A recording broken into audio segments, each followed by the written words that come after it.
Rebo Chatalaba. Je voudrais que tu puisses parler à Dieu, que ton cœur puisse être plongé en Dieu.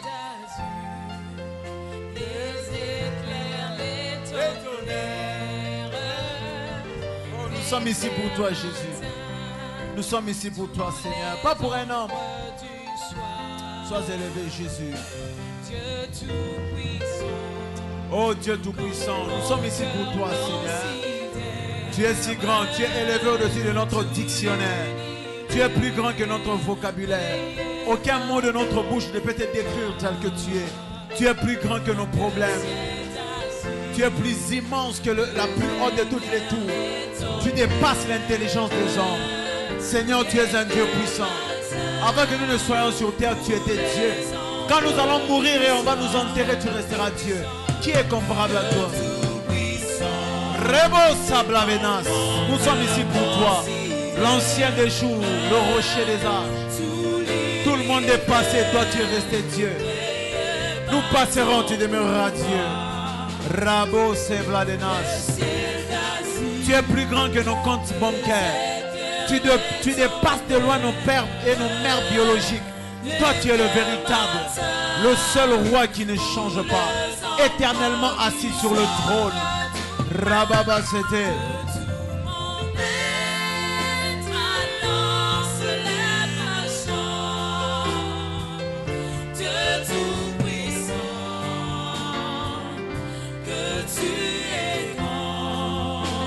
Oh Jésus.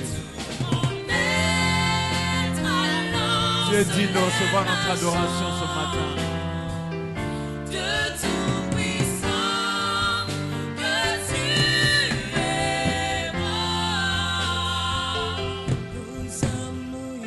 Là-bas, sautez les mains. Oh, le quignon son mon aîné. Tu es plus grand, tu es plus grand que tout ce que nous connaissons. Tu es plus grand que nos problèmes, Jésus. Oh Jéhovah, tu nous as aimés alors qu'on ne te connaissait même pas. Merci pour ce que tu es pour nous,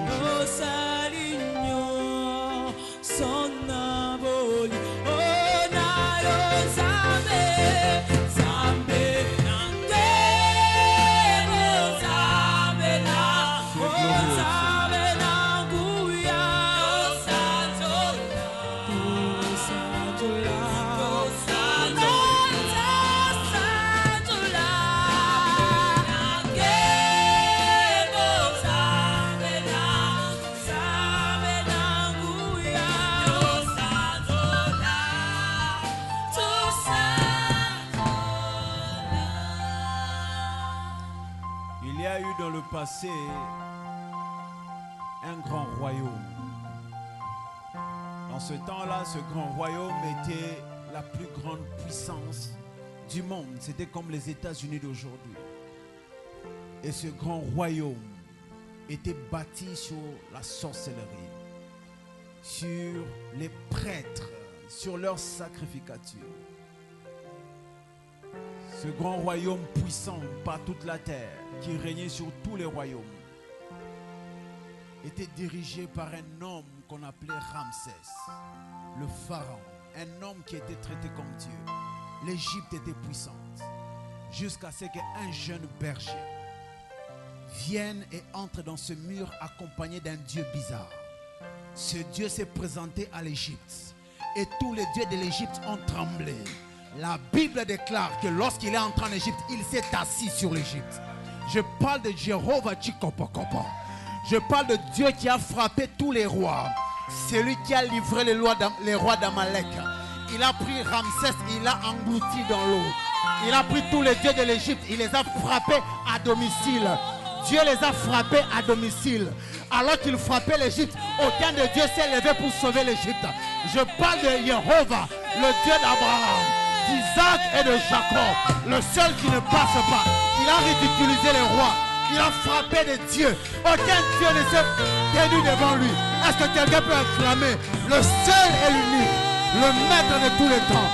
Oh, c'est lui qui nous a envoyé son fils. Rabat, c'était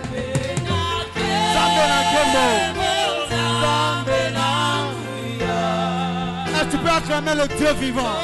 Oh, El Hay, El Olam, Yahweh Jireh, Yahweh Sabaoth, El Shaddai, El Ramazo Fladelas.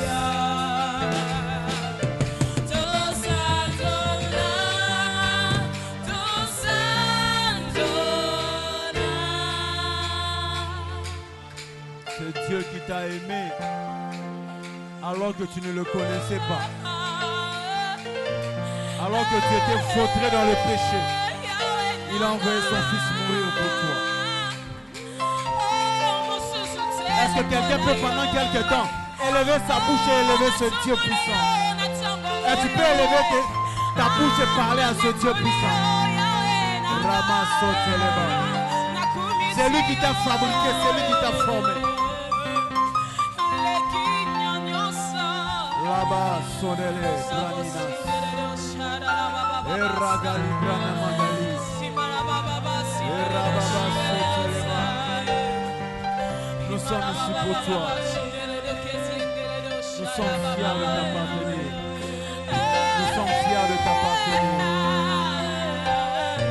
Nous sommes fiers de t'appartenir. Nous sommes fiers de t'appartenir. Au nom de Jésus. Le seul qui a vaincu là où les autres ont été vaincus. Avant que son fils ne vienne, plusieurs se sont appelés des dieux. Et après que son fils soit venu, plusieurs se sont appelés des dieux. Mais ils sont morts. Toutes les religions s'arrêtent là où leur leader spirituel meurt. Seul le christianisme a commencé là où le leader spirituel est mort. Et bien plus, il n'est pas mort, il est sorti vivant du tombeau. Est-ce que quelqu'un peut acclamer pour le Saint-Fils de Dieu? Jésus de Nazareth.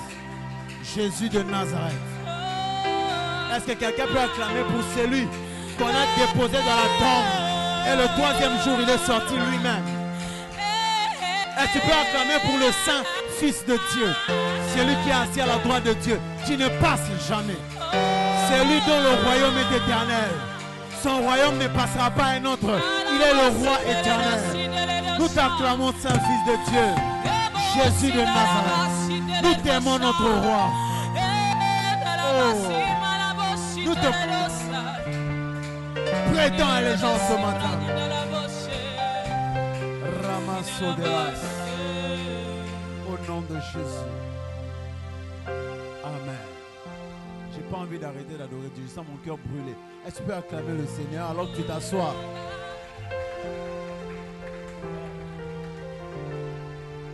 Nous avons un Dieu immense.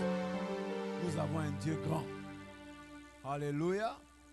Comme j'aime souvent le dire, nous sommes fiers de lui appartenir. Nous sommes les seules créatures sur la terre qui ont une deuxième vie. Et une vie qui ne passe pas. Alléluia. Regarde ton voisin, dis-lui bienvenue dans la présence de Dieu. Et dis-lui encore, ce jour-là, je vais te voir dans le royaume de Dieu. Dis-lui encore, que sert-il à un homme? Que sert-il à une femme de gagner tout le monde, mais de perdre son âme? Dis-lui, je ne veux pas que tu perdes ton âme. Cette année, attache-toi encore au Seigneur et Dieu te fera du bien. Amen. Que Dieu nous bénisse abondamment. Bienvenue dans la sainte et redoutable, dangereuse présence de Dieu. La Bible déclare les méchants ne subsistent pas, ne savent pas comment vivre dans l'assemblée de Dieu. Mais gloire soit rendue à Dieu pour toi qui est aujourd'hui dans la présence de Dieu. Et je crois que c'est pour ton bien. Aujourd'hui, nous continuons notre petite série que j'ai commencée le dimanche passé. Nous parlons de quoi? De quoi? Hein? De quoi? Je n'entends pas. Nous parlons de l'expansion, pas 5 principales, j'avais déjà clôturé ça. Nous parlons de l'expansion, c'est notre thème de l'année. Aujourd'hui, je vais parler de l'expansion par la vision. Regarde ton voisin, dis-lui l'expansion par la vision. Dis-lui encore très bien l'expansion par la vision. Dis-lui très bien l'expansion par la vision. Alléluia. Nous avons dit, j'ai expliqué c'est quoi l'expansion. L'expansion, c'est le fait d'aller au-delà des limites. L'expansion, c'est le fait de progresser dans la vie. Alléluia. Le fait de faire quoi? De progresser. L'expansion, c'est être dans un nouveau lieu où tu n'étais pas hier. L'expansion, c'est aller au-delà des limites. Aller au-delà des limites familiales, aller au-delà des limites raciales, aller au-delà des limites spirituelles, infliger peut-être à ta famille, à ta vie. Vivre la vie que Dieu a voulu que tu vives. Connaître la croissance. Et l'expansion ou la croissance n'est pas seulement quelque chose de spirituel. Il y a l'expansion financière, l'expansion promotionnelle. Alléluia. L'expansion matérielle, l'expansion spirituelle. Donc l'expansion fait allusion à ça, au fait d'aller de l'avant dans la vie, progresser dans la vie. Devenir chaque jour plus près de ce que Dieu t'a dit que tu dois être. Et aujourd'hui, je vais commencer par dire ceci. Toute expansion nécessite une vision. Alléluia. Toute expansion nécessite une vision. Toute expansion dans la vie, toute, nécessite une vision. Toute expansion dans la vie nécessite une vision. Donc la vision est la maternité de toute expansion, de tout progrès. Tout ce que tu veux faire comme progrès dans la vie demande quoi? La vision. Regarde ton voisin, dis-lui, si tu as besoin de l'expansion, dis-lui ça. C'est que tu auras besoin de la vision. Alléluia.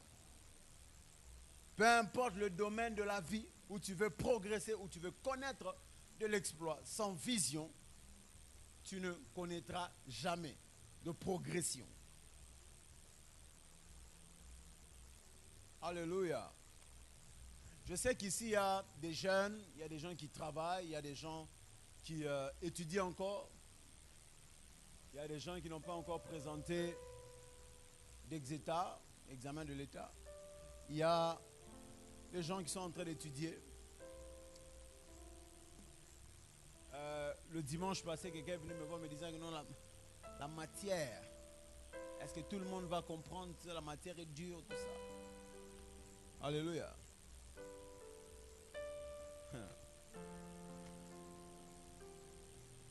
Le travail de tout enseignant, bon enseignant, c'est de prendre les choses difficiles et de les rendre faciles. Albert Einstein a dit, peu importe la connaissance que tu as des galaxies et tout ça et des lois de la physique, si tu ne peux pas les enseigner à un enfant de 8 ans, c'est que tu ne les connais pas. Alléluia. Ça veut dire que non, l'attraction, tout ça, physique, tout ça, si tu ne peux pas l'expliquer à un enfant de 8 ans, c'est que tu ne connais pas. Et je l'ai compris un jour le jour où ma nièce est venue me poser une question. J'étais chez eux, j'étais en train de suivre la télé, elle vient, elle me pose la question, elle dit, mais tonton, pourquoi est-ce que Dieu nous refuse que les hommes aient plusieurs femmes? Pourquoi est-ce que Dieu refuse ça? Ouais, elle ne connaît pas le mot polygamie. Pourquoi est-ce que Dieu ne veut pas ça? Alors que nous lisons que les gens dans l'ancien temps avaient plusieurs femmes. Dieu a changé. Alléluia. Est-ce que Dieu a changé? Je me suis dit, si je l'expliquais, non, tu sais, la Bible déclare. Oh yes. Il est écrit en hébreu. C'est une petite fille qui ne va pas comprendre. Et j'ai pris une bouteille d'eau qui était sur la table, je l'ai mise sur la table. J'ai dit, Adassa, si tu fais tomber la bouteille et que je te frappe, j'ai raison? Non, tonton, tu n'as pas raison. Pourquoi? Parce que c'est un accident. J'ai dit, ok. Maintenant, si je mets la bouteille sur la table et je te dis de ne pas faire tomber la bouteille et que tu la fais tomber, je vais faire quoi? Si je te tapais, je fais mal. Non. Si tu me tapes, tu as raison. Pourquoi? Parce que tu m'as dit que je ne devais pas. J'ai dit, ok, c'est ça la différence. Avant, ces pères-là, Dieu ne leur avait pas dit que cela était mal. Et maintenant, Dieu leur a dit que cela était mal. Si tu fais ça, c'est pourquoi Dieu dit, ah, ok, merci tonton. Elle est partie. Mais si c'était toi, non, il est écrit, yes, oh my God. Je suis en train de voir dans mon esprit, Tina, expliquez-moi le problème. Ça veut dire que mon travail est de vous enseigner des choses qui vont vous aider. Alléluia. Je bénis chaque jour. Je dis à Dieu, quand Dieu me donne la parole à vous donner le dimanche, je dis, Seigneur, pourquoi tu ne m'as pas donné un pasteur comme moi? Si vous attendez à Lightman House que je vous prêche du lundi à lundi, sanctification, je te conseille d'aller dans une autre église. Alléluia. Si tu crois que je vais te prêcher de janvier à décembre, la grâce, comment faire, je te conseille d'aller dans une autre église. L'église du Congo est la risée. Et tout le monde est en train de se moquer d'elle parce que l'église a le même enseignement au 21e siècle que l'église du 1er siècle. Alléluia. Ça ne veut pas dire que nous amenons une nouvelle doctrine, non. Mais ça veut dire que l'église doit éduquer le peuple. Alléluia. Je dois vous donner les outils, non seulement pour vous amener après la mort au ciel, mais pour réussir votre vie avant la mort. À Lightman House, dans 5 ans, dans 10 ans, ce stéréotype qui dit que la prière c'est pour les pauvres ne sera pas vérifié. Je suis allé à Kulungongo et le numéro 1 de la sucrière, c'est mon fils Carmi qui m'a dit, un jour on l'a invité à l'église, viens me prier, il dit pourquoi je dois aller prier, j'ai tout ce qu'il me faut. C'est être bête de croire qu'il faut prier parce que tu manques. Alléluia. C'est être bête. Parce que la vie de l'homme n'a pas de satisfaction. Tu peux prier pour une voiture, le jour où Dieu te donnera une voiture, tu vas te rendre compte qu'il a autre chose. Alléluia. C'est pourquoi je vous donne les outils qui vont vous aider demain, même si je mourrai, même si je ne suis plus là, à appliquer la parole et avoir le résultat. Alléluia. À Lightman House n'est pas seulement une église, nous sommes une école de la vie de Dieu et qui vous permet de réussir la vie sur la terre. Là où vous êtes, impacté pour impacter. Donc tu ne peux pas juste venir à Lightman House et vivre ta vie comme tout le monde. Impossible, je refuse cela. Tu ne peux pas venir à Lightman House, écouter mon enseignement, l'appliquer et vivre la pauvreté. Non, même si tu ne veux pas, tu seras contaminé. Alléluia. Donc je sais que mon enseignement n'est pas souvent facile. Et je vous prie de l'écouter et de l'appliquer. Alléluia. Je peux le dire, je peux vous prêcher ce que les gens prêchent. Je vais vous prêcher les stéréotypes. Je vais vous prêcher les types de la croix. Pourquoi est-ce que Samson était entré chez les Philistins, vers les païens, il a écarté les mains. Le symbole, ce n'est pas de la croix. Les dangers pour aller en enfer. Alléluia. Mais je crois que le chrétien congolais a besoin de plus que ça. Le chrétien congolais a besoin d'éducation spirituelle. Qu'on l'éduque, qu'on lui dise ce que Dieu attend qu'il fasse et comment vivre la vie que Dieu a prévu qu'il vive. Alléluia. Donc la vision et la maternité de toute expansion, c'est la vision qui te permet d'amener toute expansion, tout succès dans la vie sur cette terre. Alléluia. La vision est la seule sémence qui donne naissance au succès. Sans vision, peu importe l'argent que tu as aujourd'hui dans ton compte bancaire, le lendemain tu demanderas dans la rue. Alléluia. C'est insensé de dire oui à un homme parce qu'aujourd'hui il a une voiture, parce qu'aujourd'hui il voyage. C'est insensé. Plusieurs femmes ont ruiné leur avenir parce qu'elles ont regardé la provision et non pas la vision. Alléluia.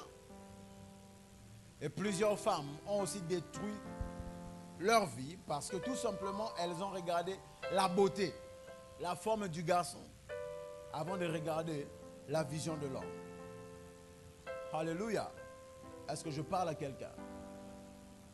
Est-ce que je parle à quelqu'un? Donc pour tout succès dans la vie, la vision est nécessaire. Sans vision, tu vivras dans la confusion, que tu le veuilles ou non, que tu sois fils d'un riche, d'un pauvre. Non. Ce qui fait, c'est que le fils de riche, après la mort de leurs parents riches, n'arrive pas à devenir aussi riche que leurs parents. C'est pourquoi un manque de vision. Ils avaient confiance aux provisions de leur père, mais quand le père est parti avec sa vision, ils n'ont pas pu reproduire la richesse. Alléluia. Avant d'aller plus loin, nous devons d'abord comprendre c'est quoi la vision. Ah, la vision est une image, ça c'est notre définition que nous connaissons tous. La vision est une image mentale d'un avenir voulu et désiré. Alléluia. La vision c'est quoi? Une image mentale d'un avenir voulu ou désiré. Ça veut dire que tu dois avoir une image dans ta tête de ce que tu veux devenir demain. Si cette image n'est pas là, peu importe l'argent qu'on te donne, rien ne va se passer. L'une des grandes activités de tout homme, toute femme qui veut devenir quelqu'un dans la vie, qui veut réussir dans un domaine, c'est lire les biographies. J'aime les biographies. Les biographies des grandes personnalités, des gens qui ont connu un impact, des gens qui sont partis et qui sont entrés dans l'histoire. J'aime lire leur biographie pour savoir comment est-ce qu'ils réfléchissent. Et dans toutes, et la majorité de toutes les biographies que j'ai lues, tous ceux qui ont réussi avaient, chacun le disait dans son langage, avait comme soubassement disant que même quand je passais les moments difficiles, j'avais une image de ce que je voulais devenir demain. Alléluia. Maduka, l'un des hommes les plus riches du Nigeria, l'a dit. C'est un pasteur, un homme qui a transformé 1 million. On lui a offert, c'est pas $100, il a transformé en $500 millions. Et on lui a posé la question, quel est le secret? Il a dit, même quand je me réveillais le matin, je savais où j'allais. J'avais une image. Et je voulais que ma vie devienne comme je voyais dans ma tête. On a posé la question à Aliko Dangote, la plus grande fortune noire, l'homme le plus riche, l'homme le plus riche d'Afrique, le Nigérien. On lui pose la question, mais quel est le secret? Si tu devais nous donner 9 secrets de ta réussite, le premier secret, il faut avoir une vision. Ce que j'ai aujourd'hui, j'ai passé 25 ans à le construire. Pourquoi? Parce que pendant les 25 ans, j'avais une image d'où je voulais arriver. Quelle image tu as de ton lendemain? Dans ta tête, tu veux devenir quoi? Si tu n'as rien dans ta tête, peu importe les opportunités, tu ne seras rien. Rien. Alléluia. La Bible déclare dans Proverbe 29, le verset 18, Bible français courant. Lorsqu'il n'y a plus de vision d'avenir, un peuple vit dans le désordre. Ça, c'est la partie A. Lorsqu'il n'y a plus de vision d'avenir, Bible français courant, un peuple vit dans le désordre. Lorsqu'on parle du désordre ici, ça ne veut pas dire il ne sait pas quoi faire. Non seulement ça. Ça veut dire que le peuple fait les choses qui n'amènent pas la vision à s'accomplir. Ce qui doit justifier tes actes du présent, c'est la vision de l'avenir. Quand tu sais où tu vas, c'est l'image mentale de ton lendemain qui doit te pousser à choisir les amis, qui doit te pousser à faire les études X, Y, qui doivent te pousser X, Y, je ne sais pas, faire quelque chose. Quand j'étais en 6e, à la fin, quand nous sommes entrés en maquis, j'ai donné ma vie à Christ. C'est là que j'ai donné ma vie à Christ. Je suis entré à l'UPC, je connaissais déjà Dieu. Et quand je suis entré à l'UPC en G1, le Seigneur, j'ai commencé à sentir l'appel de Dieu. Et Dieu m'a dit que j'étais appelé pour être un homme de Dieu, un pasteur. Il ne m'avait pas encore parlé d'alimentaire, tout ça, je ne savais pas. La vision est progressive. Parce que Dieu m'avait appelé à gérer une église, j'ai fait management. En faisant management, j'avais calculé ma destinée. Je disais qu'en faisant management, gestion des entreprises, je saurais comment gérer l'église et comment réussir dans la vie au cas où Dieu me permettait de faire 2 chemins à la fois. Alléluia. Ça veut dire que l'image mentale de mon avenir m'avait poussé à prendre telle direction. Maintenant, toi, tu t'allies à tout le monde, tu fais tout ce que tu veux parce que tu ne sais pas où tu vas. Regarde ton voisin, dis-lui, quelle image mentale tu as de ton avenir. Dis-lui encore très bien, quelle image mentale tu as de ton avenir. Quelle image mentale? L'image mentale doit te pousser à choisir même la personne que tu vas épouser. La première fois que j'ai vu Shekina, elle n'était pas en train de dandiner à l'UPC, elle modérait. Je l'ai vu dans une retraite du GIEC. Quand elle a modéré, j'ai dit cette femme serait importante pour mon ministère. Ce n'était pas d'abord beauté et tout ça. Cela est venu après. Alléluia. Pourquoi? Une union par rapport à la vision que j'avais. Alléluia. Ce qui fait c'est que même quand le courant bouge, si elle est en train de modérer, je n'ai pas peur parce qu'elle sait comment improviser. Non, si j'avais vu juste une fille, oh, moi c'est Akito, quoi ça, au balier, au bengendoki, quelques temps après. Alléluia. C'est la vision, l'image mentale de ton avenir qui doit dicter ce que tu fais aujourd'hui. Le genre d'ami que tu as, le genre de personne que tu prends. Ce n'est pas d'abord la prophétie, non. C'est la vision. Je veux être X.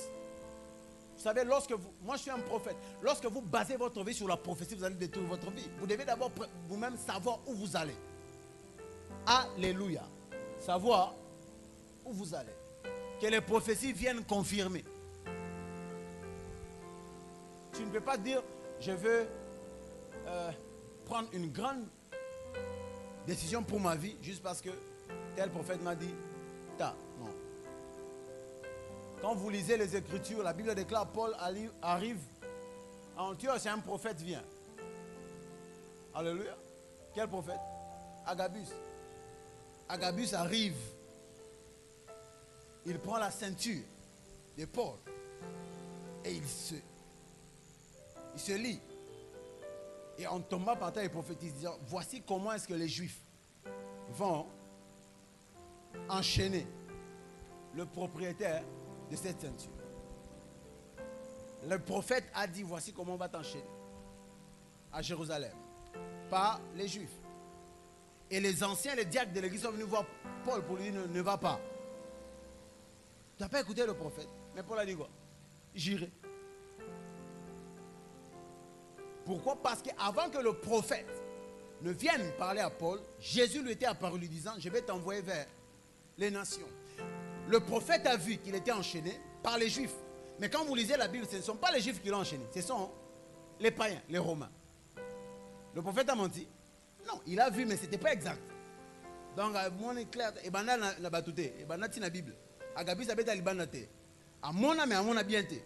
Il a dit que les Juifs vont l'enchaîner, mais quand il arrive, ce ne sont pas les Juifs qui l'ont enchaîné, ce sont les Romains. Mais les Romains, même s'il avait mal justifié où il voulait aller, il devait témoigner devant les rois. Parce qu'il avait une vision, même une vision céleste, une prophétie, ne l'a pas découragé. Alléluia. Ce qui doit justifier tes actes du présent, c'est la vision d'avenir. B, la vision est la découverte du plan de Dieu pour nous. Alléluia. Regarde ton voisin, dis-lui la vision et la découverte. Dis-lui très bien. Du plan de Dieu pour nous. Vous savez, lorsque vous rencontrez le plan de Dieu pour votre vie, lorsque vous découvrez la vision que Dieu a pour vous, vous allez répondre à cette question. Pourquoi je suis sur la terre? Si tu ne sais pas me donner une réponse, si je te pose la question, pourquoi tu es né? Au bout de ma poigne. Si tu ne sais pas répondre à cette question, c'est que tu ne sais pas encore pourquoi tu vis. Tu n'as pas encore commencé à vivre. Tu existes seulement. Quelqu'un a dit, la vie ne commence pas le jour où nous sommes sortis du sein de notre mère. La vie ne commence pas quand nous sommes venus sur la terre. La vie commence quand nous savons pourquoi nous sommes venus sur la terre. Vous savez, quand je parle de la vision de l'image mentale doit être une image issue de la découverte de ce pourquoi Dieu t'a envoyé sur la terre. Vous savez, lorsque vous connaissez ce pourquoi Dieu vous a envoyé sur la terre, ce pourquoi Dieu vous a envoyé sur la terre peut détruire vos projets. Un exemple très connu, si vous le connaissez, Jérémie le prophète. Les historiens disent que quand Dieu l'a appelé, il avait 17 ans. Jérémie était fils d'un sacrificateur.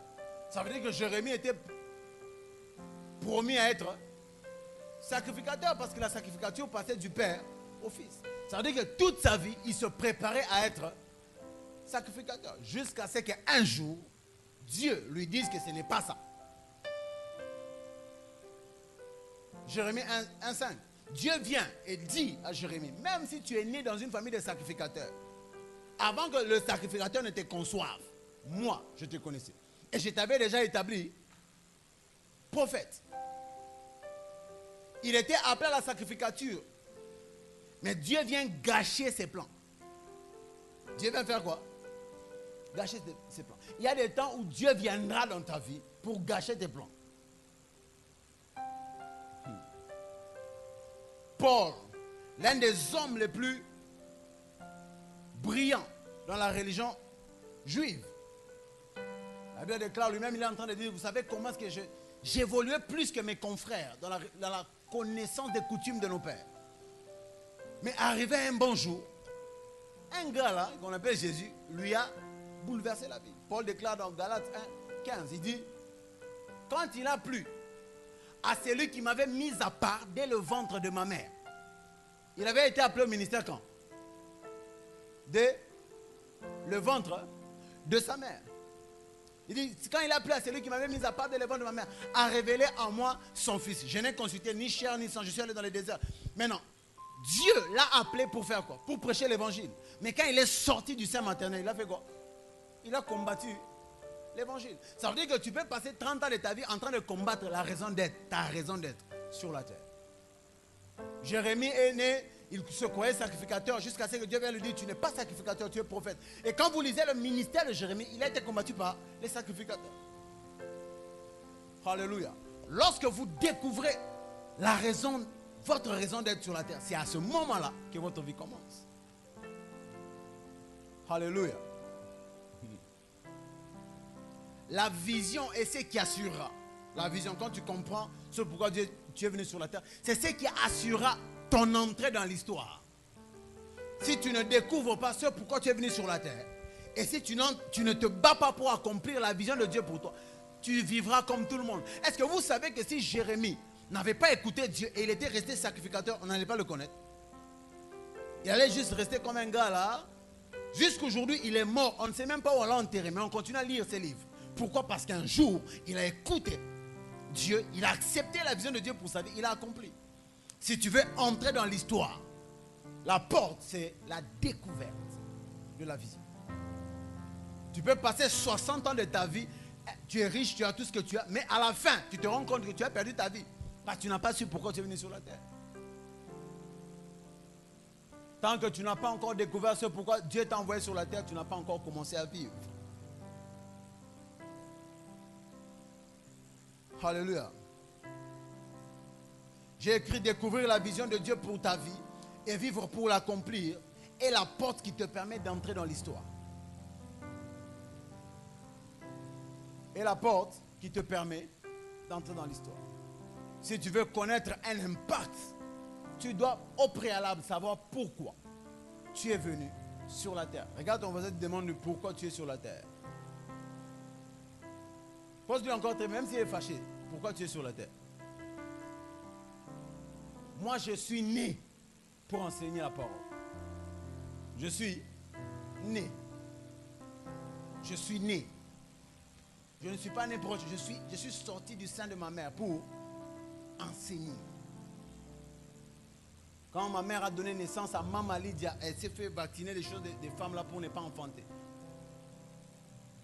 Quelques temps après, un garçon est venu. Quand je posais la question, mon grand frère m'a dit, tu étais un scandale pour nous. L'écart entre moi et ma grande, c'est plus de 6 ans. On ne t'attendait pas. J'ai dit, vous êtes qui pour bloquer le plan de Dieu? L'autre fois, j'ai parlé à ma mère, j'ai dit, tu sais moi, Dieu savait que toute ta famille ne saura rien faire sans moi. C'est pourquoi il m'a envoyé. Toi, tu es orgueilleux. J'ai dit, c'est la vérité. Alléluia. Je suis né pour ça.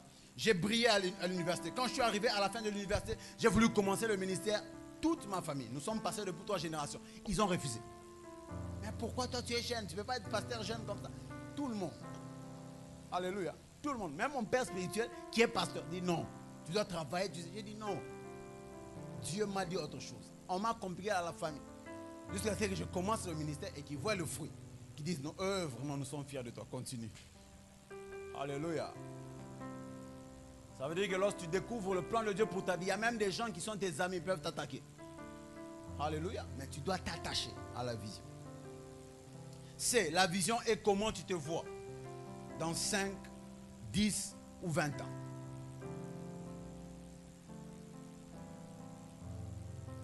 Une fille qui, au début, la Ladment House ici nous a beaucoup aidé, qui fait médecine. Je lui ai posé un jour la question. Je lui ai dit, bon, dans 5 ans, dans 10 ans, tu seras où? Elle me dit, je serai... Elle fait la médecine. Hein? Mais la première chose qu'elle me dit, je serai mère de famille. J'ai dit, sœur, tu as des problèmes. Et toi, tu vois que tes parents dépensent l'argent pour que tu deviennes mère de famille. Donc tu as étudié pour devenir, alors que même des illettrés peuvent devenir mère de famille. Alléluia. Je vais dire à une femme ici, tu n'es pas né juste pour te marier et mourir. Le mariage n'est pas un objectif. La Bible déclare, créons l'homme à notre image afin qu'il se marie, afin qu'il domine. Dieu n'a pas créé l'homme pour le mariage. Il n'a même pas créé la femme pour le mariage. Il a créé la femme pour qu'elle aide l'homme à accomplir le plan de Dieu. Avant que l'homme ne drague Ève, il avait connu la vision de Dieu pour sa vie. Un homme qui n'a pas rencontré la vision n'a pas le droit de te rencontrer. Pourquoi? Parce qu'une femme aide l'homme à accomplir quoi? La vision. La femme de ma destinée. Tu ne connais déjà pas ta destinée. Comment c'est la femme doit être? Avant d'être sa femme de la destinée, tu dois connaître ta destinée. La femme aide l'homme à accomplir sa destinée et non pas à publier des photos d'amour sur Facebook. Non, c'est mon chouchou de cœur. C'est pourquoi ce n'est pas parce qu'elle est belle qu'il faut l'épouser. Je répète ce que j'ai dit, il y a des très belles enveloppes, mais qui ont des lettres de révocation. Ce n'est pas parce qu'elle est canon qu'il faut l'épouser. Il y a des femmes canons qui ont des canons pour te détruire. Alléluia. Ce n'est pas parce qu'il est beau, qu'il a l'argent qu'il faut l'épouser. Non, Baba, moi j'aime les gars qui ont un peu de ventre. Ma sœur, la vie est au-delà du ventre.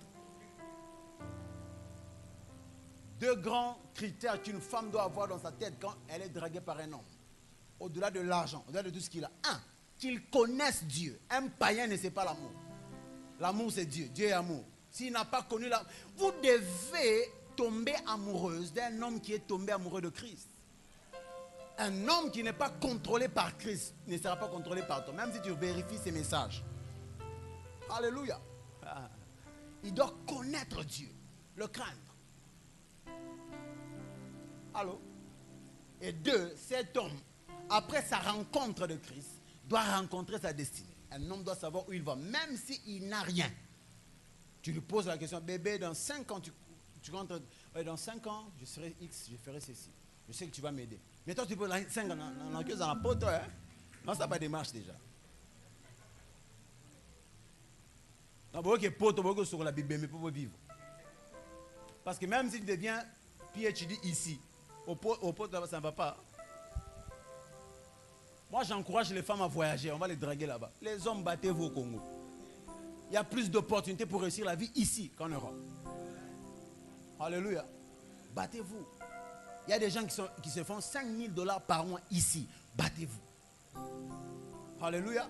J'ai dit à mes enfants, dans la vie, vous devez avoir la ténacité d'un bulldog. Je tiens. On se moque de toi, je m'en fous. Je vais réussir. Alléluia. La vision peut amener des obstacles. Mais tu dois avoir une ténacité de bulldog. Je me disais à mon fort intérieur, je n'échouerai pas. Il y a des gens qui attendent que tu échoues. Il n'y a rien de plus plaisant dans la vie que faire ce que les gens croient que tu es impossible de faire. Ah, kokate, au sale yango. Et puis l'animal invité, bango mona ki okoki. Regarde ton voisin, dis-lui, je crois que tu vas réussir. Dis-lui très bien, je crois que tu vas réussir. Et dis-lui très bien, je sais que tu n'es pas sur terre comme un accident biologique. Dis-lui encore très bien, tu n'es pas un accident d'une soirée d'amour. Dis-lui encore très bien, tes parents ne te cherchaient pas toi. Dis-lui très bien, ils s'amusaient. Ah, je dois vous dire la vérité. Ils s'amusaient et tu es venu. Si on avait demandé à ta maman, on te présente, les lots, tu maman, tu es le boss, on est mon aboué. Il y avait Zolo. Seigneur, alléluia. Mais Dieu n'a consulté ni ton père, ni ta mère, ni tes ennemis.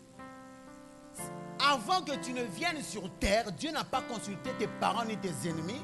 Ce n'est pas après être venu sur la terre qu'il va consulter tes parents ou tes ennemis pour savoir si tu dois réussir. La Bible déclare, avant que tu ne sois formé, avant que ton père ni ta mère ne te connaissent, moi je te connaissais. Ta vie n'est pas liée à ton père. Qu'il vive, qu'il meure, ce n'est pas lui qui t'a amené sur la terre. Dieu a ta vie entre ses mains. Alléluia. Ton père n'a pas choisi un mobile. Non. Il cherchait un enfant, mais il ne cherchait pas toi. Dieu leur a imposé son choix. Vous voulez un enfant, je vous donne celui-ci. C'est pourquoi tu n'es pas un accident biologique. Je vais choquer quelqu'un. Tu es un gagnant depuis le sein de ta mère.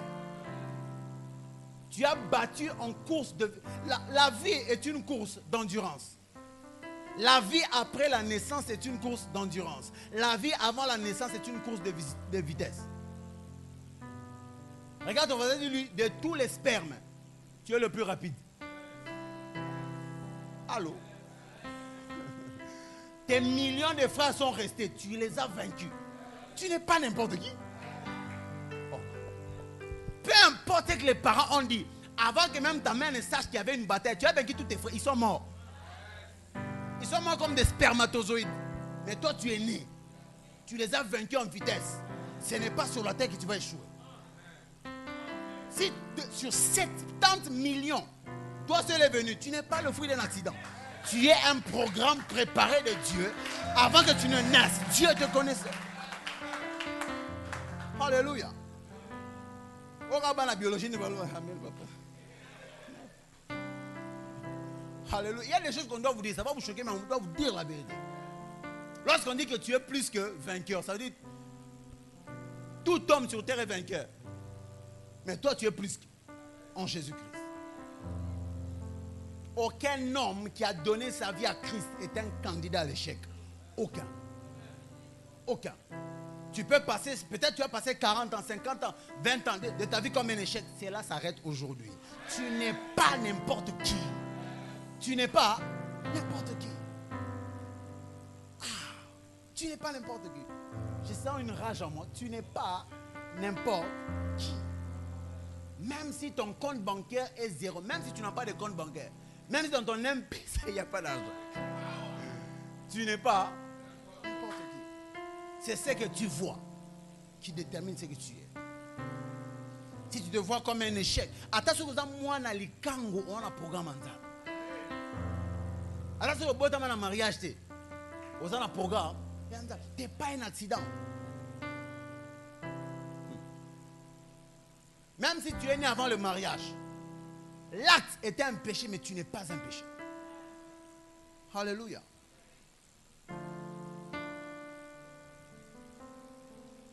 Peu importe ce que tu vis, C'est ce que tu vois qui détermine ce que tu seras. Peu importe le background de la famille, peu importe si ton père ne t'a pas laissé un compte bancaire plein, peu importe si tu n'as pas beaucoup étudié. Alléluia. Si c'était une affaire d'études, seuls les grands brillants devaient être des milliardaires. Alléluia. Trop souvent dans la vie, ce sont les derniers de la classe avec vision qui engagent les premiers de la classe. Bill Gates a dit, son ami qui vient de mourir, celui avec qui ils ont lancé Microsoft, il a dit, lui il s'est battu pour être le premier de la classe. Moi j'ai abandonné les études. Aujourd'hui, il est le meilleur de mes ouvriers, de mes employés. Un dernier de la classe qui sait où il va, il est plus important qu'un premier de la classe. Le problème de nos parents, et c'est ça je vais vous dire, vous êtes des futurs parents, c'est que nous mettons dans nos têtes, la tête de nos enfants, vous devez être les premiers, qui se disent que parce que je ne suis pas le premier, je ne suis pas bon. Le problème, c'est qu'avec notre système éducatif, c'est que nous mettons les poissons, les singes, les éléphants, dans la même classe, et nous disons que c'est celui qui monte à l'arbre le premier qui est le plus intelligent. Là où le singe peut être le premier, dans l'eau, c'est le poisson le premier. Ce n'est pas parce que tu as été dernier de la classe que tu es dernier de la vie. Alléluia. Et je parle à quelqu'un. Regarde ton voisin, dis-lui, je crois en toi. Peu importe ce que tu traverses, tu n'es pas n'importe qui. Les bénéfices d'une vision pour l'expansion. Je vais parler rapidement. 1. La vision vous donne l'assurance. La vision vous donne quoi? L'assurance. Quand vous connaissez ce pourquoi vous êtes né, vous avez une image mentale d'où vous voulez aller dans la vie. C'est que tu veux devenir dans 5, 10 ou 20 ans. Tu as l'assurance dans la vie, même si tu n'as rien. Quand vous lisez l'histoire dans Exode, le grand prince d'Égypte, Moïse. Alléluia. Qui ça? Moïse, le grand prince de l'Égypte. Moïse a tué un Égyptien. Et quand un juif lui a dit que je sais que tu as tué un Égyptien, il a eu peur. Le grand prince d'Égypte a eu quoi? A eu peur. Il a fui. Parce qu'il avait peur pour sa vie. 40 ans après, un petit berger Moïse est venu de la même terre où il avait fui la mort avec assurance. Et il arrive devant le gars qui lui menaçait de mort en disant, laisse aller mon peuple. Là où le prince a échoué, un berger sans armée a réussi. Et la différence entre les deux, c'est que le berger a découvert sa raison d'être sur la terre. Sur la montagne, il a une vision. On lui a dit, tu es né pour X, Y, Z. Je t'ai envoyé pour délivrer le peuple. Il avait une vision. Et cette vision lui donnait l'assurance devant Ramsès. La Bible dit de Moïse dans Hébreux 11, 26 à 27. Regardons l'opprobre de Christ comme une richesse plus grande que les trésors de l'Égypte. Car il avait les yeux fixés. Il y avait un problème de quoi? De vision. Il avait les yeux fixés sur la rémunération. C'est par la foi qu'il quitta l'Égypte sans être effrayé de la colère du roi. Car il se montra ferme. Ça, c'est l'assurance. Il se montra ferme comme voyant celui qui est invisible. Ça veut dire que quand Moïse est venu libérer le peuple, il a vu qui? Il a vu Jésus. Dans une Bible, il déclare, comme voyant Christ. Dans la vision, il voyait ce que Christ était. Il voyait la récompense. Il a abandonné toute l'Égypte. Il a délivré le peuple. Il a commencé à suivre Dieu. Pourquoi? Parce qu'il a vu quelque chose que les autres ne voyaient pas. Alléluia. La vision te donne d'être confiant dans la vie, même si tu n'as pas d'argent. Alléluia. Je bénis Dieu de ce que dans le début de mon ministère, j'ai réussi. Là où plusieurs hommes de Dieu ont échoué.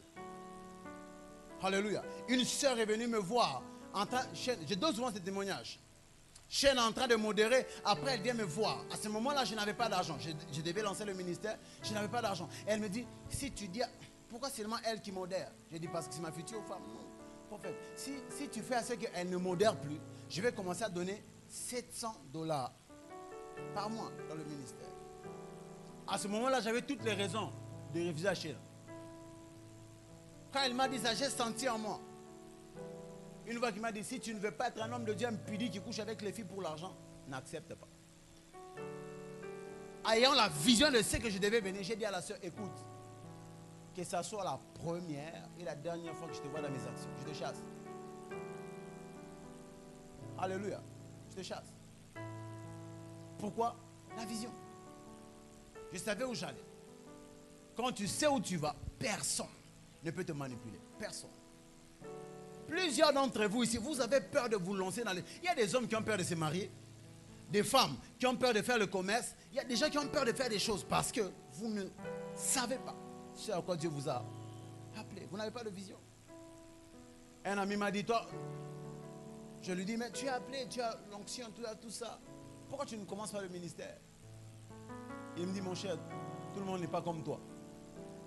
Courage, tu prends trop de risques. Avant que je commence l'église, le même ami est venu me voir me disant, tu sais, tel ami m'a dit, est-ce que tu es capable de commencer une église? Je lui ai dit, tu as l'onction, tu prophétises, tu enseignes bien, tu peux commencer. Et quand je lui ai dit, écoute, Dieu m'a parlé d'un ministère à temps plein, je ne saurais pas travailler. À ce moment-là, il travaille. Il me dit, mais mon cher, comment tu vas vivre? Toi, tu as plus de foi que... Il m'a cité quelques hommes de Dieu qui passent des moments difficiles financièrement. Mais toi, tu as plus de foi que lui. Tu as plus de foi que lui. Toi, tu es différent. Il dit, je ne sais pas qui les a appelés. Mais moi, Dieu m'a appelé. S'il m'a appelé, de me prendre en charge. Et dernièrement, il m'a dit, quand il a vu ce que Dieu a fait, il dit, tu es pour nous une fierté. Tu es pour nous une fierté. Ce que Dieu fait avec toi est pour nous une fierté. Bien aimé, lorsque tu sais où tu vas, personne ne peut te décourager. Personne. Personne ne peut te décourager comme personne ne doit t'encourager. Les suiveurs dans leur destinée sont encouragés par les autres. Mais les leaders s'encouragent eux-mêmes. Alléluia. Avant que vous ne soyez là, il y a des temps où il y avait 2 personnes. Tu rentres à ta maison, là, une fois te dit, est-ce que toi tu as été appelé? Tu as comme envie d'abandonner. Et tu sens, toi-même tu te dis, impossible. Le Dieu qui m'a appelé n'est pas un menteur. Dieu est fidèle. Alléluia. Regarde ton frère, dire, Dieu est fidèle. Toute confiance et toute détermination que Moïse avait résidait dans ce qu'il voyait. Dans ce qu'il voyait. Regarde ton frère, tu vois quoi? Dis-lui dans ton mariage, dans tes finances, dans ton commerce, dans ta carrière. Tu vois quoi? Tu vois quoi? 2. C'est ta vision qui détermine ton héritage. J'ai écrit dans mes notes, c'est ce que tu vois qui détermine ce que tu reçois. C'est ce que tu vois qui détermine ce que tu reçois. C'est ce que tu vois qui détermine ce que tu reçois. Genèse 13, 14 à 15. Après qu'Abraham se sépare de Lot, Dieu vient et apparaît à Abraham. Et j'aime ce que Dieu lui dit. Genèse 13, j'ai dit 14 à 15. L'Éternel dit à Abraham, après que Lot se fut séparé de lui, lève les yeux. Lève quoi? Les yeux. Et du lieu où tu es, regarde vers le nord et le sud. J'aime ça. Lève les yeux. Où? Du lieu où tu es. Ne te déplace pas. Dans le même lieu où tu es, où tu manques l'argent, où tu manques la nourriture, où tu manques les connexions, où tu manques le travail, le même lieu. Ne te déplace pas. Du lieu où tu es, lève les yeux. Plusieurs personnes ne vivent pas ce que Dieu a prévu pour eux parce que le lieu où ils sont dicte leurs yeux.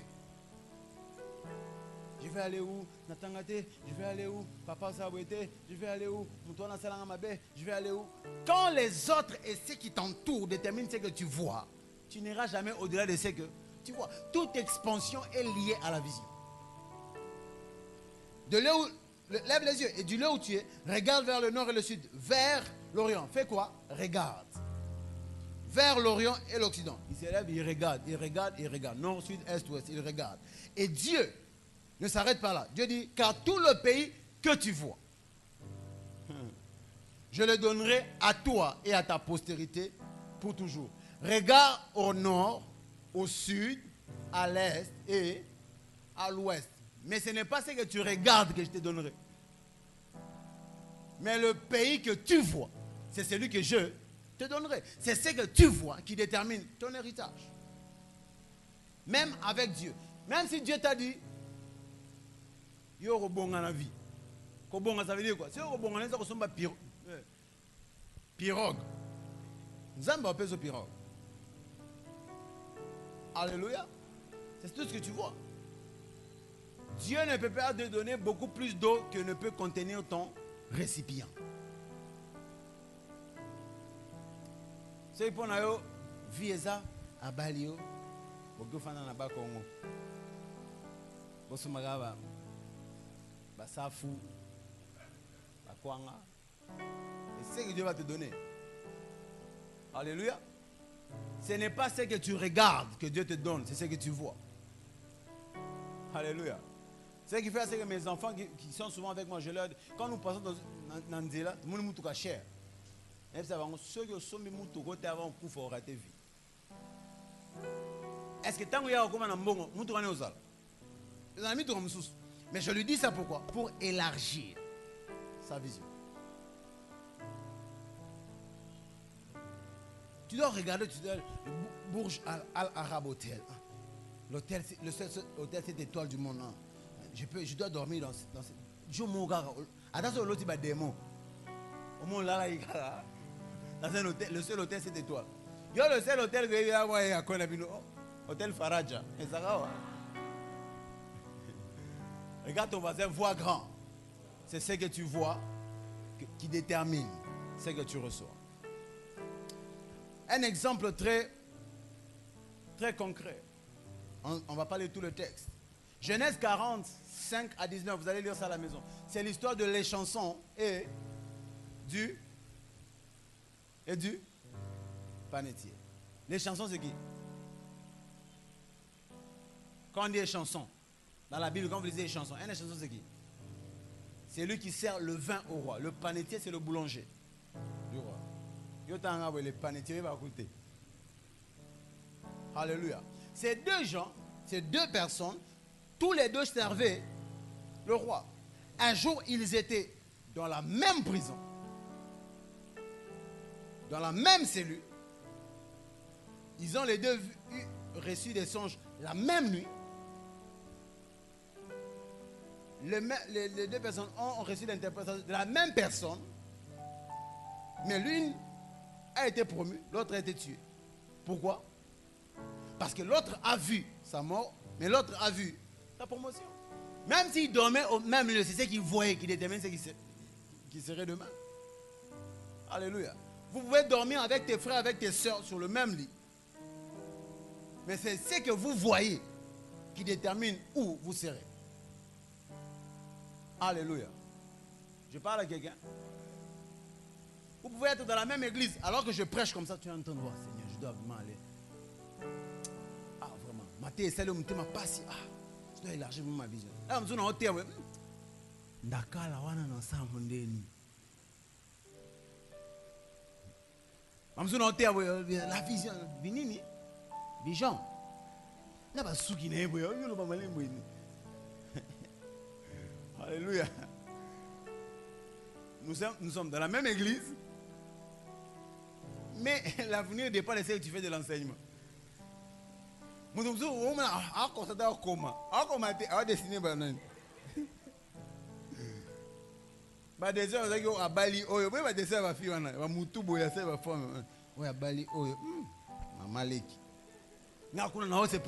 vision. Ils sont visionnés par le dessin. Alléluia. C'est que tu seras demain déterminé. Vous savez, hein, il est important d'écrire l'enseignement. Si Jérémie n'avait pas écrit ce qu'il avait vu, on n'allait pas avoir des livres. Dieu lui a dit, a dit par exemple à Habakkuk, cette vision, écris-la. Dieu n'a pas dit cette vision, retiens-la. Mémorise-la. Non, écris. Dieu sait qu'il est important d'écrire. Et il ne faut pas seulement avoir des grands carnets que tu ne lis pas. Tu écris, tu rentres à la maison, tu relis. Un autre jour aussi, même si ce n'est pas le même enseignement, tu as besoin de quelque chose que j'avais dit sur tel point. Tu rentres, tu relis. C'est comme ça qu'on se bâtit par l'enseignement. Yo ce que ça n'a pas une bibliothèque. 3. Quand Satan veut te voler ton royaume, il influencera ta vision. Alléluia. Quand Satan a voulu prendre le royaume de la terre à Adam, la première des choses qu'il a influencé, c'était la vision de la femme. C'était quoi? La vision de la femme. La Bible déclare, après qu'elle ait entendu le diable, après qu'elle ait écouté ce que Satan lui disait, Genèse 3, 6 à 7, la Bible déclare, la femme vit que l'arbre était bon à manger et agréable à la vue. La femme vit, avant autre chose, avant qu'il sente que l'arbre était bon, tout ça, avant autre chose, elle vit. Alléluia. Satan t'enverra les amis, t'enverra les conseillers pour influencer ta vision de la vie. Un jour, Jésus, après que ses disciples aient reçu la révélation qu'il est le Saint-Fils de Dieu, qui doit tout ça, c'est lui que Dieu a envoyé. Et quand il se rend compte que les disciples sont arrivés à un niveau de comprendre qui il était, il commence maintenant à leur parler de son plan. Non, vous savez, le Fils de Dieu est venu, maintenant je dois mourir, on va monter à Jérusalem, je vais mourir. La même personne qui a reçu la vision vient dire à Jésus, c'est quoi? Satan voulait influencer la vision de Christ. Même quand il lui proposait les royaumes de la terre, il a élevé afin qu'il voie. Quand Satan veut te voler ton héritage, il influencera la manière de te voir. Qu'est-ce qui fait? C'est qu'une femme qui peut aussi être épousée commence à draguer ou à coucher avec un homme marié. C'est quoi? Un problème de vision. Une femme qui s'habille mal, une petite jupe yamouké, les gens l'insultent à Ndumba. Mais c'est un problème de vision. Dans sa tête, elle se voit comme quoi? Comme une chose de plaisir. Un objet de plaisir. Une femme qui utilise son corps pour attirer les hommes n'a pas confiance en sa tête. Ça montre un manque d'assurance. La prostituée était aussi la fille de quelqu'un. Un des prostituées qui a étudié. Mais c'est leur vision de la vie. Alléluia. C'est leur vision.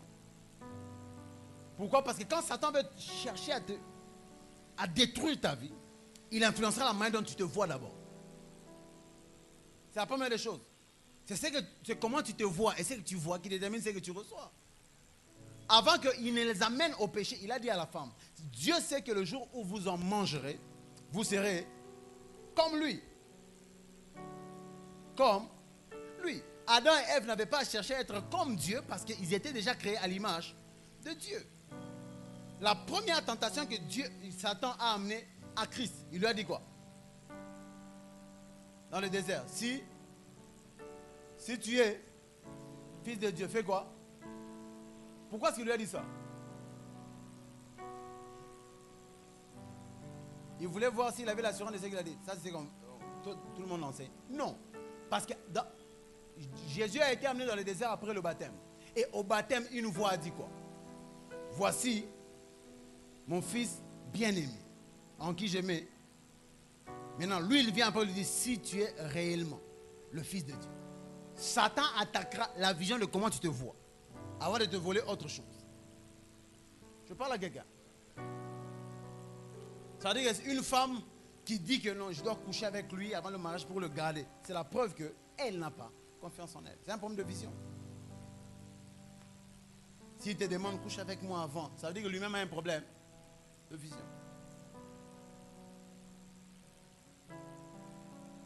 Et Satan a volé le royaume de la terre parce qu'il a influencé la vision d'une femme, d'un homme, Adam et Ève. C'est la raison pour laquelle l'une des plus grandes promesses de l'Ancien Testament, promettant le Saint-Esprit qui nous a été donné, c'est de restituer la capacité de voir à l'homme. Joël 2, 28. La Bible déclare, Après cela, je répandrai de mon esprit sur toute chair. Vos fils et vos filles prophétiseront. Vos vieillards auront des songes et vos jeunes gens des visions. Dieu a restitué ce que Satan a volé par le péché. Les visions, plusieurs prophètes voient des visions prophétiques sur les gens, mais n'ont pas des visions sur leur vie. Une vision personnelle, c'est que Dieu attend de moi. Cette année, qu'est-ce que je dois faire? Ils n'ont rien. Plusieurs personnes n'ont sur leur vie que c'est que d'autres personnes ont dit.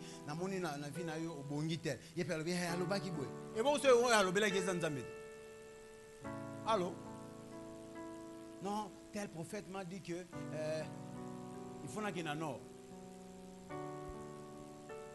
Allô? Ce n'est pas parce qu'il dit vrai qu'il est vrai. La femme qui était possédée de l'esprit de Python disait vrai. Ces gens sont des serviteurs de Dieu. Mais Paul s'est rendu compte que la source n'était pas. Maintenant, imagine cette même femme qui, si elle avait dit à Paul, ce sont des serviteurs de Dieu. Waouh, elle est précise, my God, oh, la parole de connaissance. Et puis après, la femme dit, ok, tu es serviteur de Dieu. Oui, oui, prophétie. Ainsi parle l'Éternel. Arrête le ministère, va à telle place. Parce que c'est que plusieurs personnes, vous avez fait ça. Vous avez suivi, alors c'est le Python qui vous a parlé. Vous avez arrêté ce que Dieu voulait. Vous vous êtes engagé dans ce que Dieu ne voulait pas. Et Satan sait que vous êtes faible. Vous aimez les prophéties. C'est pourquoi il vous envoie les prophètes. Alléluia. L'enfant de Dieu doit être dicté par la parole de Dieu. La prophétie doit éclairer les chemins que la parole a tracés. Alléluia. Allô. Ceux qui vivent sur les prophéties regrettent et mettent leurs échecs sur le dos de Dieu. C'est pas lui qui avait parlé. Dieu n'est engagé que dans ce qu'il a dit. S'il n'a rien dit, il n'a rien fait. Donc la vision, comment tu te vois et comment tu vois ta vie, est la sémence de la réussite dans tout ce que tu peux entreprendre. Dans tout ce que tu peux entreprendre. 4, là, c'est la vision. Je ne saurais pas terminer tout l'enseignement. Donc dimanche prochain, sûrement, je vais vous parler de comment découvrir la vision de Dieu pour sa vie. Parce que j'avais prévu tout ça. Je me rends compte qu'on aura beaucoup de temps. 4, c'est la vision qui détermine la stratégie.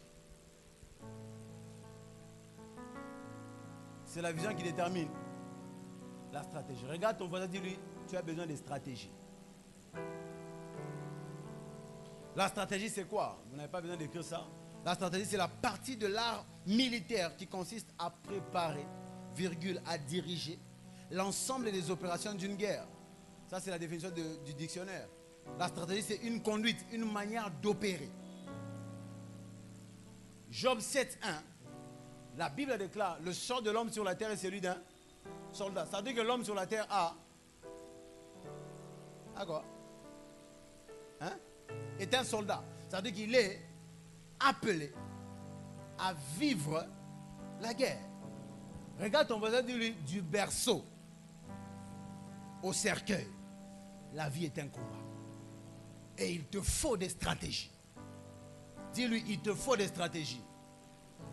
Dis-lui encore, sans stratégie, tu vivras des tragédies. Alléluia. Tout ce que l'homme fait sur la terre, c'est de la guerre. C'est quoi? De la guerre. Qui veut par exemple faire le commerce cette année? Le commerce, tu veux faire les affaires. La même.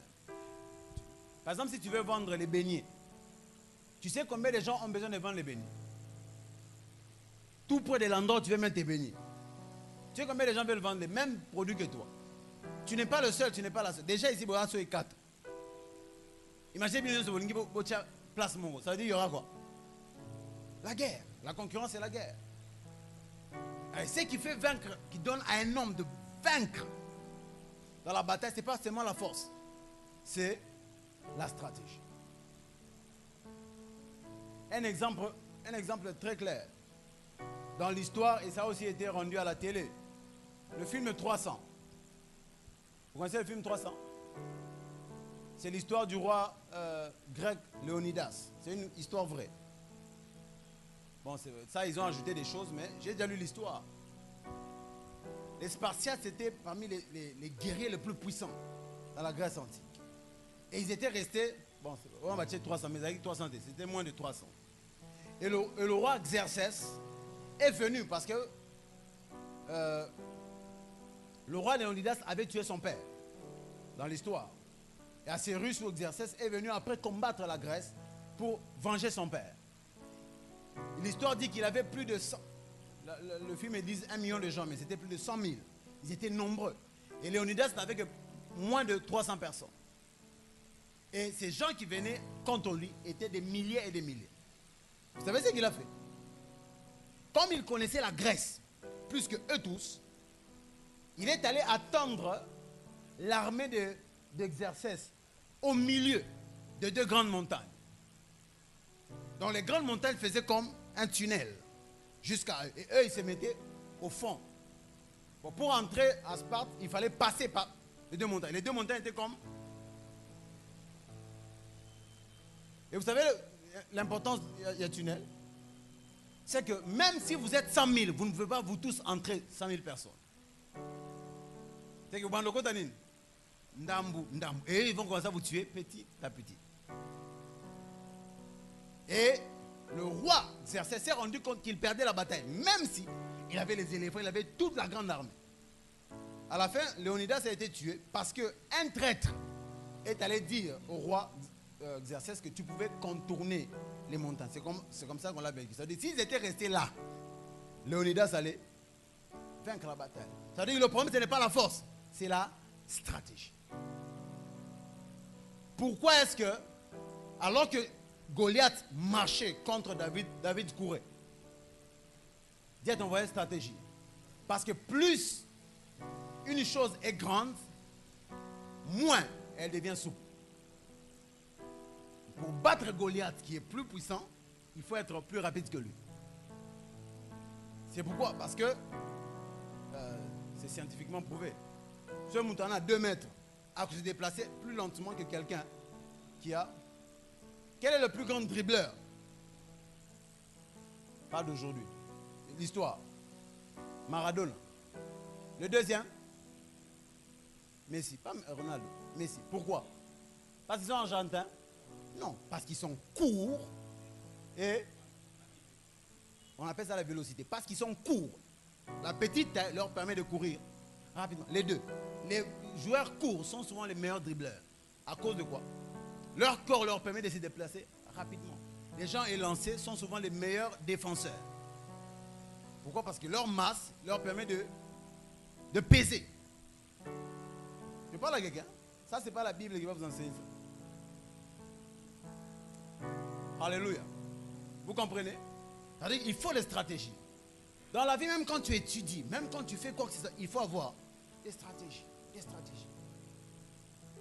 La Bible parle de Joab, l'un des grands puissants guerriers qui a travaillé avec David.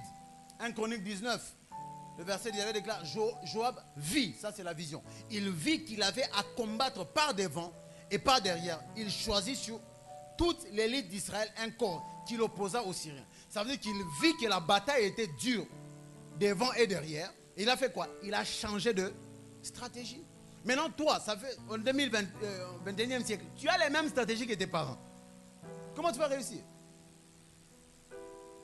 Dans 20 ans, je vais choisir quelqu'un. Dans 20 ans, au Congo, il y a certains Moussala et Olimo remplacés par des robots. Exemple, côté la station. Bientôt, pour minimiser les coûts, les entreprises, c'est déjà dans tous les pays développés. Tu viens avec ta carte, tu tapes. C'est que tu vas avoir comme carburant, tu mets le tuyau, la machine fait tout.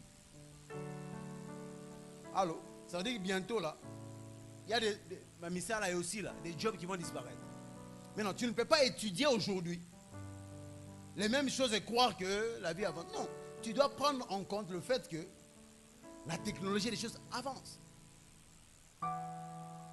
C'est une maman, je crois, une maman qui me parlait, je ne sais pas où, me dit comment est-ce qu'elle a dit à ses enfants, elle a payé une nouvelle technologie. Parce qu'elle prépare stratégiquement ses enfants. Alléluia. Donne un exemple. Aujourd'hui, tu sais que le Congo est dans les mines. Mais il y a autant les lettres. Déjà, le Congolais ne lit pas. Allô? Oui. Zamenga. Batukezang. Asuka. Dis non, les lettres, je veux bien parler français. Il faut étudier la chimie. Parce que ça soit l'industrie des minerais, que ça soit pétrole. Qu'est-ce qui va se passer? Ils ont besoin de toi. Et la chimie, là, même la machine ne peut pas faire ça. Il faut qu'il y ait un homme.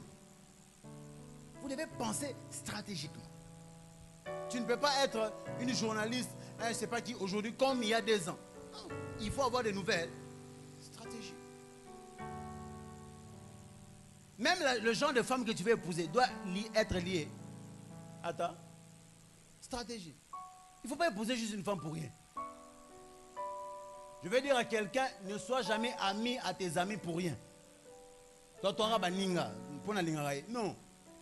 Il faut être ami par... Dis à ton voisin, sois ami par intérêt. Dis-lui très bien, sois ami par intérêt. L'intérêt là n'est pas forcément l'argent. Mais il y a des gens qui doivent apporter des choses dans ta vie. Il y a des amis, dans la bibliothèque, bien. Il y a des amis qui n'ont pas d'argent, qui n'ont pas de bibliothèque, mais sont des bons conseils. Mon cher, un ami qui t'aide. David ne s'est pas battu contre Goliath parce qu'il aimait Dieu seulement. Non, c'est vrai qu'il est arrivé au champ de bataille, il a dit, tu es venu contre nous. Moi, je viens contre le nom de l'Éternel. Je vais te battre au nom de l'Éternel. Mais avant ça, il s'est assuré. Si je les battais, on va me donner quoi? Mais tu t'engages dans des combats où tu ne gagnes rien. Regarde, on va dire, lui, bats-toi pour quelque chose.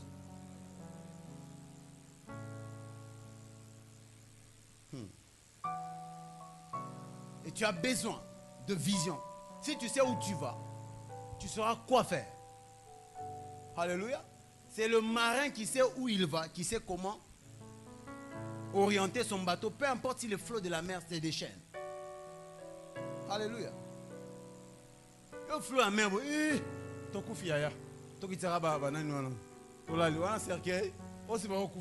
sais pas où tu vas. J'ai écrit études, mariage, finances. Et toute la vie de l'homme demande quoi? Des stratégies. Des quoi? Des stratégies. Quand tu sais où Dieu veut t'amener, tu peux accepter mon présentement dans la boya moutou.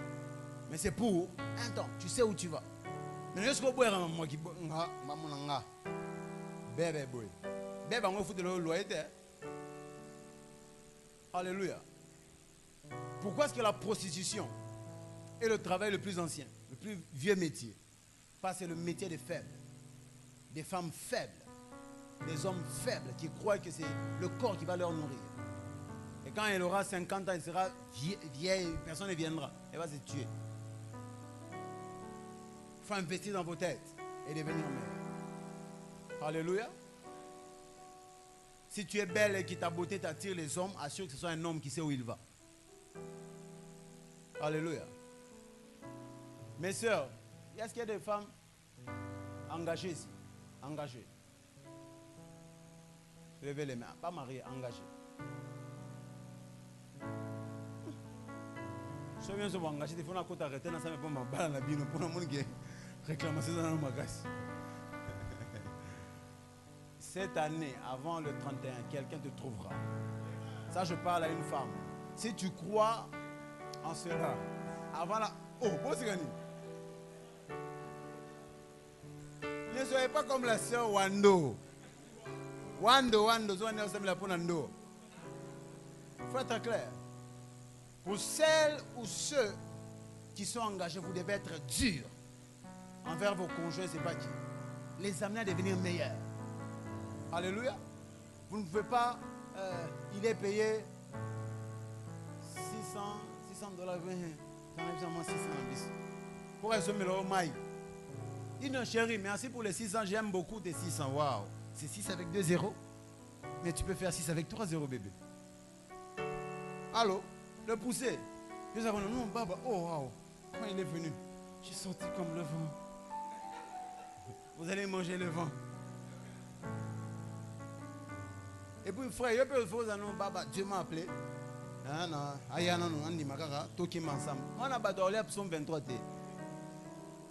Alléluia. Il faut te préparer. La vision doit avoir des actions pratiques. Il ne va pas te dire, bébé, si tu me suis à Orozoabilo et bien la vie. Oui, mais comment tu vas faire? 5, et je vais terminer par là. La vision te donne d'avoir du focus et de la concentration dans la vie. Philippiens 3, 13 à 14, avait déclaré, frère, je ne pense pas l'avoir saisi, mais je fais une chose. Oubliant ce qui est en arrière et me portant vers ce qui est en avant. Je cours vers le but. Vers quoi? Le but. Il avait une vision dans la vie, Paul. Je fais une chose. Je cours vers le but. Je fais combien de choses? La concentration, c'est le fait de concentrer toutes tes forces à faire une chose. Qui connaît la loupe? Loupe. Tu as déjà utilisé. Si je prends le papier, dans 4 papiers, dans le carnet, je sors là-bas, en plein soleil. Dans 4 papiers, dans 8 papiers, dans le carnet, mais si je prends le même papier, je le mets en bas, je prends une loupe, je mets au-dessus. Qu'est-ce qui va se passer? Ça va brûler. Pourquoi? C'est le même soleil, mais la loupe fait quoi? Concentre tous les rayons en un seul point. Dans la vie, si tu sais que Dieu t'a appelé à faire la bouillie, ne t'embrouille pas à savoir comment est-ce qu'on fait la moto. Base-toi sur comment faire la bouillie. Et la meilleure bouillie qu'il existe. Le système éducatif congolais a détruit plusieurs vies. Parce qu'on nous enseigne 32 matières. Alors que dans la vie, on n'utilisera même pas une... Oh, géométrie, on va tracer. C'est pourquoi les anglophones sont plus forts que nous. Parce que les anglophones, c'est que l'étudiant lui-même vient, il choisit, par exemple, l'année. Il étudie 3 cours. 3. Si tu demandes à un Américain où est le Congo, il ne sait pas. Les Américains ne connaissent pas la géographie parce qu'ils n'étudient pas ça. La seule géographie, ils ne pas dans Bango. Et ils font ce qu'ils veulent. Mais yo, il y a Singapour et Zalako. Il y a news, mais il y a côté. Alléluia. Tu dois concentrer tes efforts. Quand j'ai commencé le ministère au début, je faisais les affaires. Dieu m'a dit, si tu veux réussir dans le ministère, laisse d'abord tomber les affaires. Concentre-toi à enseigner aux gens. Autant voulu, je te dirais de commencer le ministère, les affaires. Tu ne peux pas vivre toute ta vie, tu fais plusieurs choses à la fois. Oh, tu saliboy. Oh, saliboy. Le lendemain, pas mon affaire. Le lendemain, au Pumboy. Le lendemain, au Zongiboy. Ça, c'est au frère. Le lingi sero, au tigé, au linga. Non, non, mais ma colonne, c'est plus sangat. Ok, je me suis dit, zolo, c'est plus ça. Et puis après, je zolo, zolo, on comme mon au tigé. Ça, je vais dire ça à un homme ou à une femme. La femme aime avec le cœur. L'homme aime avec la tête. Je peux répéter cela. La femme aime avec le cœur. Vraiment, quand je le vois, vraiment, tu es où bébé, je vais te voir. Ça, c'est la femme. Si maintenant toi, l'homme, tu es où bébé, tu es où, je vais te voir. C'est insensé. L'homme n'aime pas avec le cœur. L'homme aime avec la tête. Pour l'homme, amour est égal à responsabilité. Pour la femme, l'amour est égal à sentiment et bon temps. Oui, donc je vais passer du moment avec au bord du fleuve. Et nous allons boire des sucrés. Elle passe à boire des sucrés. Toi, pense comment tu vas acheter les sucrés. Allô? Allô? Allô, ma belle? C'est ça l'homme. Mais tu sais, le coucher du soleil de Dubaï. Ok. Ok, dans Dubaï, Nicolas, il y a un ZTT. Allô?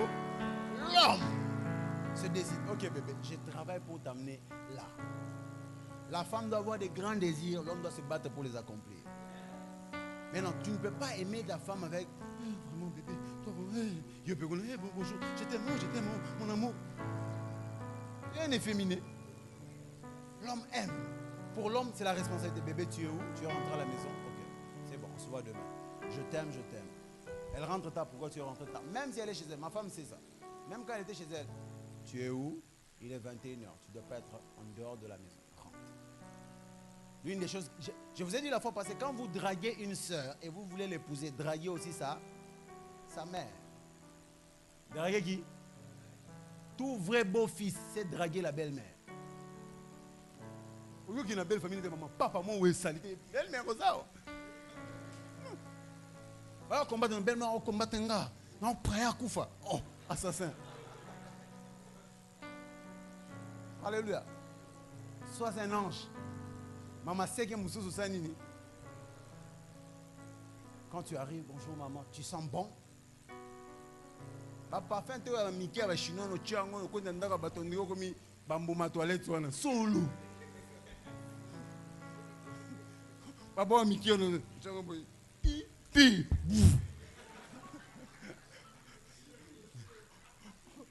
Ouais, bon bateau, Mickey. Un bon parfum, tu te bats. Tu achètes un bon parfum. Moi, j'ai séduit mes beaux-parents. Un jour, je suis allé voir ma fiancée. Moi, elle était ma fiancée. Quand je suis sorti, elle voulait aller m'accompagner. Quand j'ai dit, ne m'accompagne pas, rentre maintenant. Rentre, au bimissin à la porte. Seulement quand je me dis, ma belle me dit, tu es vraiment un gars responsable. Je dis oui. Oui, maman. De quoi? Des stratégies. Alléluia. Je disais sur ma péca, des choses au côté. Mais, ce qu'a beau père à tel silique. Allez. Ça là, ils sont dans le couloir. Avant comment? André. Sur ma péca.